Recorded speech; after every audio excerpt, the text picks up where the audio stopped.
Um, Good question. I'm kind of cerebral, relaxed, focused on trying to get as much information, that we can to give us an advantage.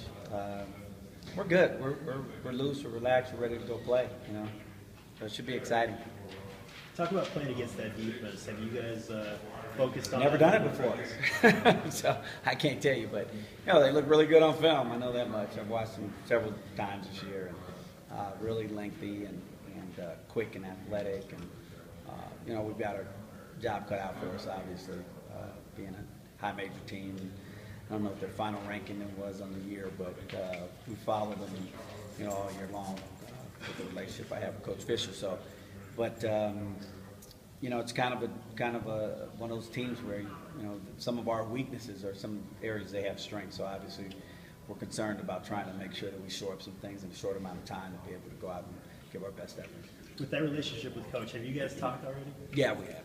Yeah. What was that conversation like? We're both just kind of amused and disappointed and excited, a lot of emotions because we both care so much for each other and our families, and it's just one of those deals that every once in a while you got to go against somebody that you really, really care about. I mean, I've got guys even in our conference that I'm friends with, but the relationship with Coach Fisher and the family is a lot more history, and we've worked together for years, so it's a different type of deal. But to be honest with you, after the initial shock that you're playing some a family member, then you kind of just get into the work part of it, and your preparation is pretty much the same that it is for other teams. So that's kind of the back burner now. I think when it's all said and done, we'll still hug and love each other, but it's going to be a war.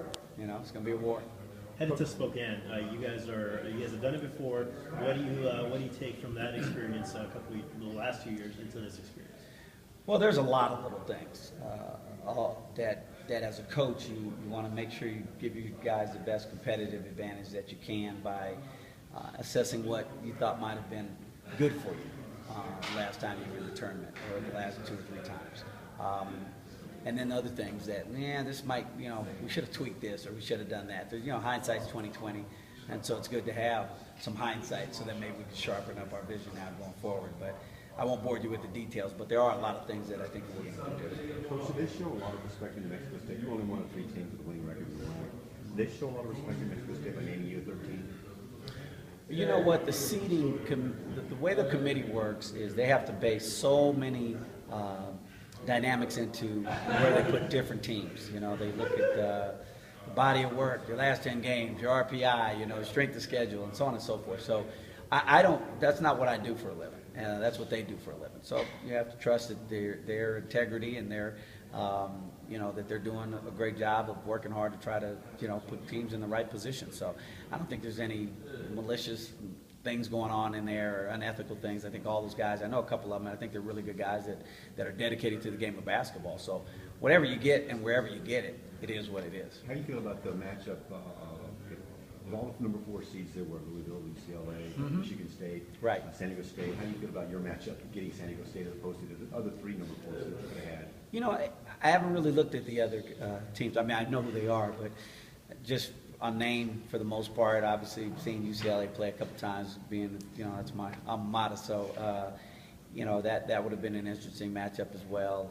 Michigan State's playing great right now. Who's the other 4? Louisville. Louisville. State. Yeah. When I've seen them play a few times too. So, I think of all the number 4s, I think we would have had major challenges with any one of them. So. It's just about us. At this time of year, you really just got to focus on what you do well and how you clean up some things and hone in on some things that you're not doing well and get those to try to be as effective as possible. How tough a decision was it for you to decide not to win KC? Well, it was a tough decision overall. The whole situation was just tough, and it hasn't gotten easier. We've got a little distracted with basketball along the way, but at this stage of the game, it's just the decision was made, and we're just moving forward. Got to go. Okay. All right, guys.